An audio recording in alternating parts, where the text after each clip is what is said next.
Hi guys, ಇಲ್ಲಿ ಒಮಾನ್ಯಾಗ ಖಜೂರಿ ಯಾವ ಥರ ಬೆಳಿತಾರೆ, ಅದಕ್ಕೆ ಯಾವ ಥರ ಒಣಗಿಸಿ ಖಜೂರಿ ರೆಡಿ ಮಾಡ್ತಾರೆ ಅನ್ನೋದು ನಿಮ್ಗೆ ತೋರಿಸ್ತೀನಿ ಇವತ್ತು.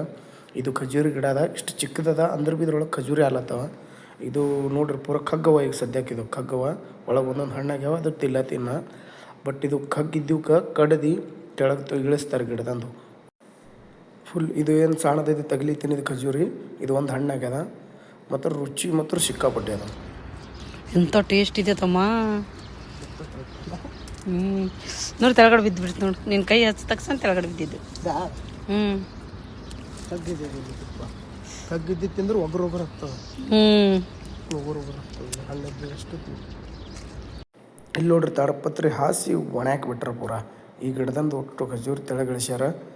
ಇದಕ್ಕೆ ಫುಲ್ಲು ಈ ಥರ ಗೊಲ್ಲೆ, ಇದು ಖಜೂರಿದು ಪೂರ ಗೊಲ್ಲೆ ಸಮೇತ ಇಳಿಸಿ ಇದಕ್ಕೆ ಈ ಬಿಸಿಲಾಗ ಏನ್ರಿ ಒಂದು 4-5 ದಿವ್ಸ ಒಣಗಿಸ್ತಾರೆ. ಇಲ್ಲಿ ನೋಡ್ರಿ ಪೂರ ಕರ್ರಗಲ್ಲ ತೊಗೊಂಡು ಪೂರ ಈ ಥರ ಒಣಗಿಸ್ತಾರೆ. ಇವಕ್ಕೆ ಫುಲ್ ಕಡಕ್ ಆದಮೇಲೆ ಆಮೇಲೆ ಕ್ಲೀನ್ ಮಾಡಿ ತೊಗೊಳ್ತಾರೆ. ಆಮೇಲೆ ಮಾರ್ಕೆಟಿಗೆ ಹೋಗ್ತವೆ.